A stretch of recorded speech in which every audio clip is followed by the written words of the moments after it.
Rahayu Sagung Dumadi. Kembali lagi di channel Babat Nusantara. Pada video kali ini akan membawakan sebuah cerita Bendi Mataram bagian ke-15.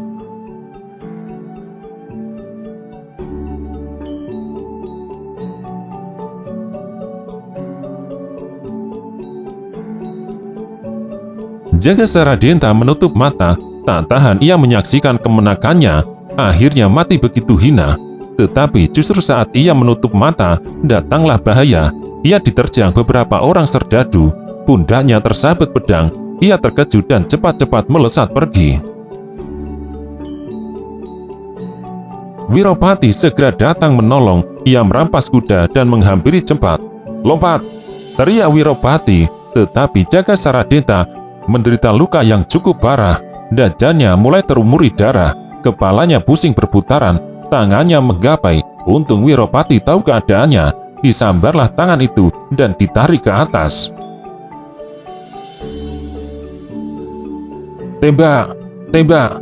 teriak serdadu-serdadu yang berusaha mengejar mereka. Dua tembakan meletus di udara, kemudian disusul satu kali lagi dan sekali lagi.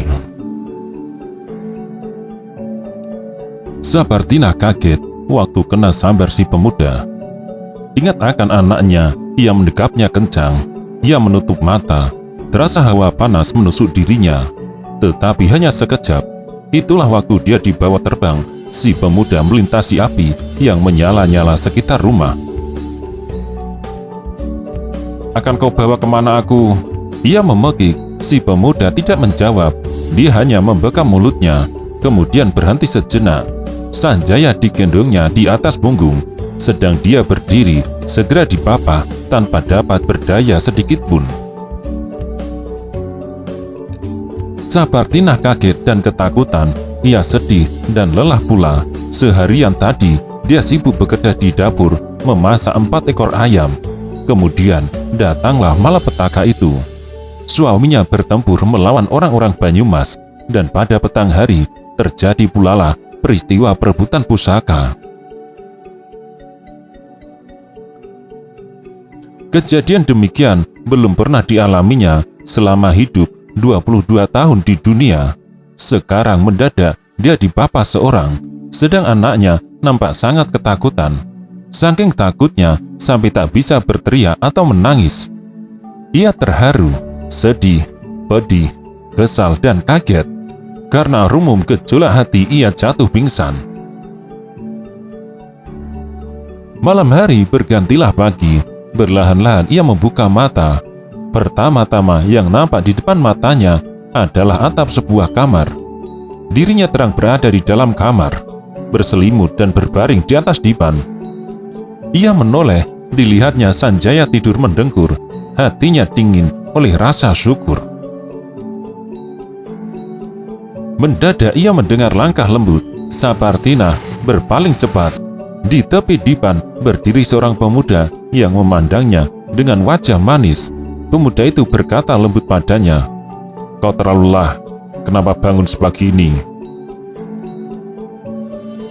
Ia merenungi pemuda itu. Teringatlah kemudian peristiwa yang telah dilaluinya. Suatu bungkahan rasa menusuk dadanya. Ia menjatuhkan kepala. "Mana Swagi, mana Tantre, mana Rukmini?" Ia berkata berbisik seperti mengigau, kemudian merintih sedih. Akhirnya menangis sesak tersekat-sekat. Pemuda itu pandai membaca hati. Berlahan-lahan ia mengundurkan diri. Di ambang pintu ia berdiri, menimbang-nimbang. Mendadak ia mendekatinya lagi dan meraba-raba pundak Sapartina. Keruan Sapartina kaget. Serentak ia bangkit menegakkan diri, seraya memandang si pemuda dengan tajam. "Mengapa kau?" "Damrat Sapartina." "Shh," potong si pemuda. "Aku tidak bermaksud mengganggumu." Kupikir kau sangat letih. Aku ingin menolongmu, memijat pundakmu. Bibir Sapartina gemetaran karena menahan kegusaran hatinya. Mengapa kamu menggangguku, mengganggu keluargaku, mengganggu? Serentak dia berkata garang. Jangan salah paham Nyonya. Si pemuda memotong lagi dengan suara lembut. Tidak ada maksudku mengganggu keluarga Nyonya. Kebetulan sekali aku lewat dan mengetahui orang-orang jahat yang menyamar sebagai rombongan penari. Kuhadang mereka dan salah seorang pimpinannya telah kubunuh. Tak kuduga sama sekali kalau mereka masih saja memusik keluarga Nyonya. Hanya saja, Nyonya, aku salah duga. Kukira yang berada di dalam rumah adalah kawanan mereka. Karena itu aku melepaskan tangan jahatku. Sadar akan kekeliruanku, cepat-cepat aku menyambar Nyonya. Seperti Nyonya ketahui, rumah dalam keadaan bahaya. Bohong, aku tahu kamu bohongi. Teriak Sapartina sengit. Shh, jangan bicara terlalu keras. Kita berada di rumah orang. Sapartina sebenarnya seorang wanita yang mengutamakan sopan santun. Meskipun dia rada genit, mendengar teguran itu, lantas saja ia mengedepankan gejolak hati. Kita ini ada di mana? Si pemuda tersenyum menyaksikan tata pengucapan hati Sapartina. Dengan lembut ia menjawab, kita ada di rumah seseorang penduduk desa Besaran. Besaran? Sapartina terkejut. Taulah dia, desa Besaran letaknya dekat kota Magelang. Dengan demikian, desanya Karangtinalang sudah jauh ditinggalkan. Mengapa aku kau bawa kemari? Nyonya, Nyonya dalam bahaya. Kawanan orang-orang Banyumas terus mengejar kita. Apa peduliku? Si pemuda menghela nafas seraya berdiri undur. Baiklah, kalau aku kau persalahkan. Tadi aku bermaksud meminta maaf padamu. Karena salah duga aku membunuh salah seorang sahabatmu. Tetapi aku tak bermaksud jahat padamu. Lihat, anakmu tak kusik, selembar rambutnya. Ia berhenti mengesankan. Sekiranya Nyonya masih menimpakan kesalahan ini tanpa pemaafan, biarlah aku pergi. Sapartina jadi bimbang. Ia dan anaknya berada di suatu desa yang belum dikenal pojoknya. Sikapnya yang kaku mereda lagi. Meskipun demikian, ia masih berusaha berkata garang. Di manakah suamiku? Siapa suami Nyonya? Suwagi, Wayan Suwagi. Apakah dia? Nyonya, janganlah Nyonya gelisah. Hibur si pemuda. Lebih baik istirahatlah. Perjalanan kita masih jauh. Masih jauh? Masih jauh? Sapartina terkejut. Mau kau bawa kemana aku? Aku istri seseorang. Si pemuda menundukkan kepala, menjawab dengan sangat hati-hati. Nyonya, biarlah aku menebus dosaku. Kulihat tadi, suami mati dibunuh jahanam-jahanam yang membakar rumahmu. Karena aku merasa diri ikut bersalah, perkenankan aku mengasuh anakmu sampai dewasa. Mendengar berita kematian suaminya, Sapartina kehilangan keteguhan hatinya. Sekujur badannya seperti terlolosi. Ia jatuh lunglai, kemudian memiringkan diri sambil memeluk anaknya. Sanjaya jadi melihat, matanya liar menatap ke atap. Ketika menoleh dilihatnya, ibunya memeluknya erat-erat sambil menangis tertahan. Sanjaya, ayahmu, bisik ibunya tersekat-sekat. Si pemuda menunggu sampai tangis itu reda. Kawanan bangsat yang berkeliaran di luar sudah kembali ke barat. Mari kita berangkat. Berangkat? Ya, berangkat. Apa Nyonya ingin kembali ke kampung? Apa yang Nyonya cari? Rumah sudah terbakar habis. Suamimu dan kawanan bangsat mana mau meninggalkan desa. Mereka masih dendam kepadamu. Mengapa aku? karena Nyonya termasuk keluarga mereka yang menyembunyikan pusaka. Kamu pun ingin merebut pusaka itu? Si pemuda menyeta. Apa untungnya mempunyai pusaka itu?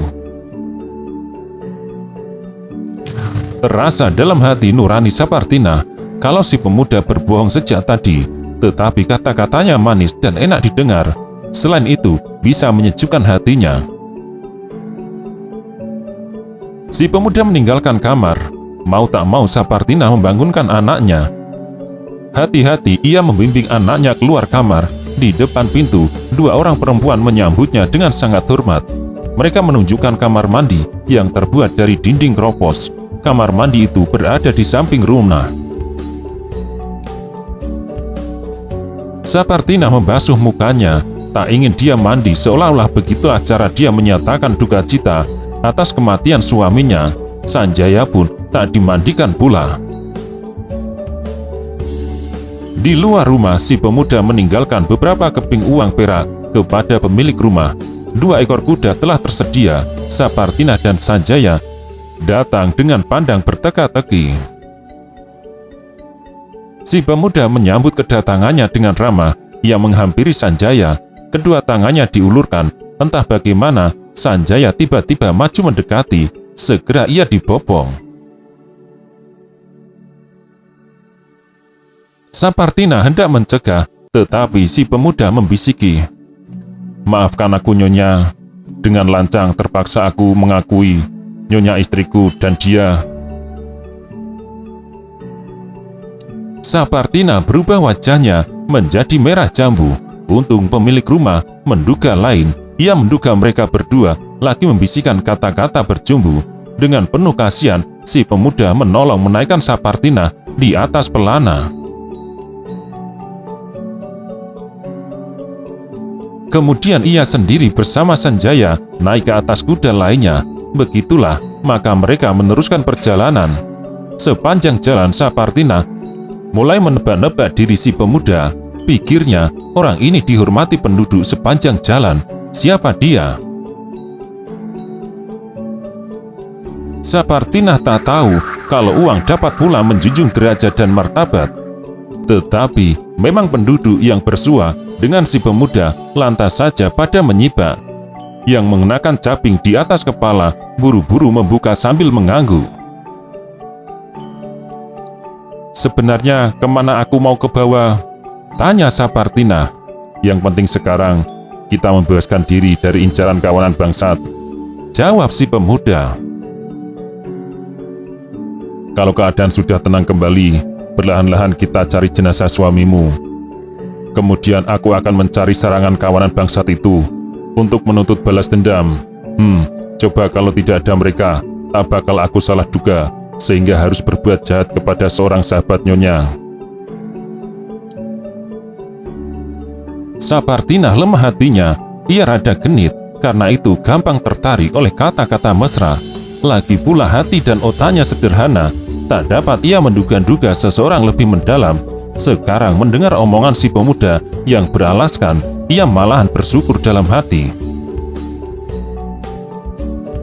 "Sanjaya cepatlah menjadi dewasa," katanya kepada anaknya. "Kemudian kita berdua membalas budi." Membalas budi?" potong si pemuda gembira, matanya berkilat-kilat. "Akulah yang berhutang kepada Nyonya." "Tidak," sahut Sapartina. "Kalau kupikir-pikir, kamu tak bersalah pada keluargaku. Tentang pembunuhan itu, barangkali tiap orang bisa berlaku demikian jika terjadi salah duga." Si pemuda bersyukur dalam hati, tetapi ia licin, segera menyembunyikan perasaan itu dengan kata-kata seperti merasa bersalah. "Nyonya, mulai sekarang kuserahkan seluruh tubuhku kepada Nyonya. Meskipun aku hancur lebur, takkan aku menyesal. Aku akan selalu menyertai Nyonya. Kemana Nyonya pergi, aku akan selalu tunduk dan patuh pada semua kata-kata Nyonya." 2 hari mereka berjalan. Pada suatu sore, mereka berada di atas jalan besar. Tujuan mereka mengarah ke selatan. Selama itu, si pemuda selalu mengaku suami Sapartina bila sedang menginap di rumah orang. Diam-diam hati Sapartina mulai tentram. Meskipun demikian, ia selalu berwaspada. Senjata si pemuda yang berupa tongkat selalu diawasi. Tekadnya, bila si pemuda kurang ajar terhadapnya, ia akan merebut senjata itu. Ia akan menyerangnya atau bunuh diri. Tetapi si pemuda bersikap sopan santun. Tata susilanya tak tercela. Inilah suatu kelicinan yang lembut. Sapartina tak pandai meraba lebih dalam. Pemandangan seberang menyeberang sangat indah. Tanaman ladang hijau meriah. Melihat tanaman itu, Sapartina teringat suaminya. Ia lantas berduka. Mendadak di kejauhan, tampaklah debu mengepul tebal di udara. Sepasukan kuda mendatangi sangat cepat. Pimpinannya yang berada di depan berteriak-teriak nyaring. Sapartina ketakutan, tubuhnya lantas saja menggigil.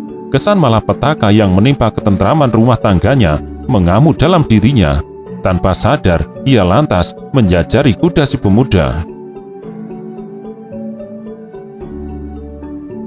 Si pemuda nampak tenang-tenang, wajahnya tidak berubah, pandangannya tajam ke depan, dahinya yang lebar mengernyitkan sedikit. Ia seperti berpikir, tetapi mulutnya tidak mengucapkan sepatah kata pun.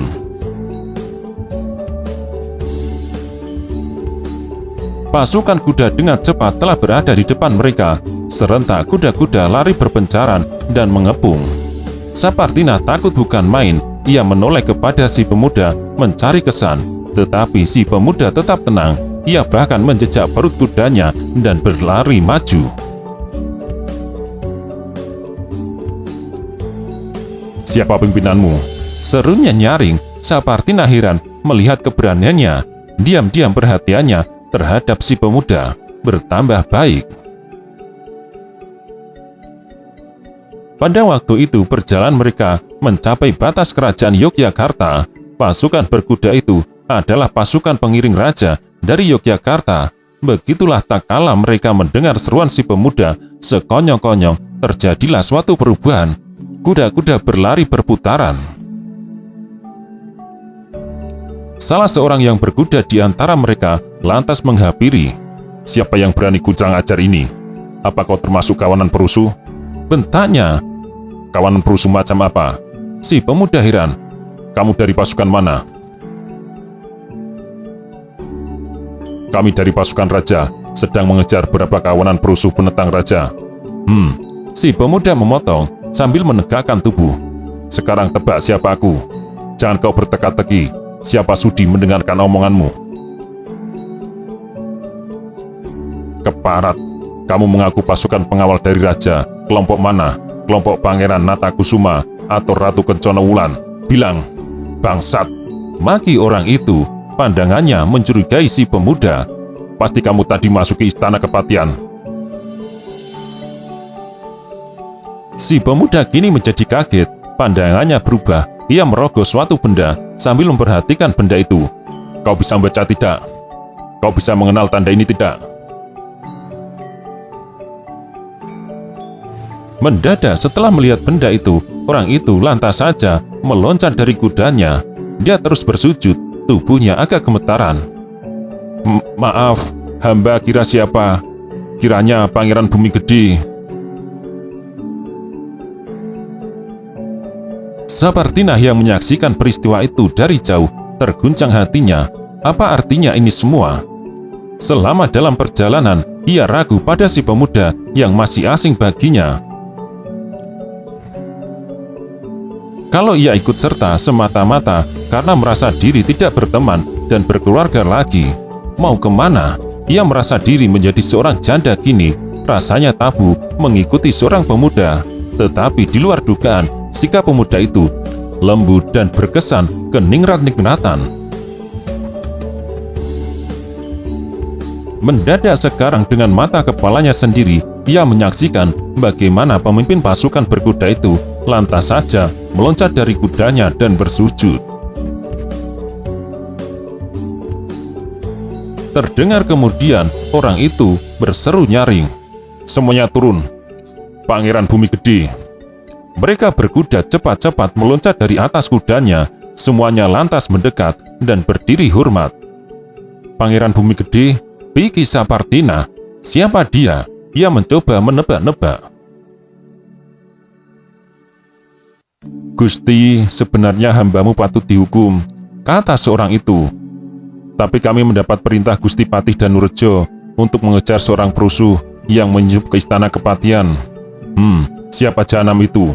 Sahut si pemuda yang ternyata adalah Pangeran Bumi Gede. Menurut laporan, orangnya bukan sembarangan. Dengan seorang diri, dia masuk istana dan menggempur penjagaan. Ia lenyap dengan tiba-tiba. Kata orang, ia lagi mencari seseorang. Mendengar ucapan orang itu, Pangeran Bumi Gede terkesiap. Ia menduga sesuatu. Jangan-jangan salah seorang dari kawanan rombongan dari penari telah mengenal dirinya. Kemudian salah seorang memasuki kota hendak membalas dendam. Kami menduga barangkali kaki tangan raja, kata orang itu menambahi. Karena itu atas izin Gusti Patih, kami menggunakan pasukan berkuda kepatian atas nama raja. Mendadak terdengarlah derap kuda berputaran. Orang itu menoleh, ia terkesiap. Dilihatnya, salah seorang meloncati kuda dan hendak melarikan diri. Celaka, itu si Wongso Karyo. Siapa dia? Sudah lama hamba curiga, dia mata-mata Pangeran Natakusuma. Mungkin pula kaki tangan Ratu Kencana Wulan. Ah, pengkhianat. Setelah mendengar pembicaraan kita ini, dia akan mengadu kepada majikannya. Bukan mustahil, kepada Sri Sultan juga. Celaka. Orang itu berbicara gopoh setengah mengeluh. Kemudian dengan tergagap-gagap memberi perintah kepada pasukannya. Kejar, tangkap. Mendengar perintahnya, seluruh pasukan berkuda jadi sibuk. Karena yang dikejar sudah berada 10 langkah jauhnya, mereka jadi kelabakan.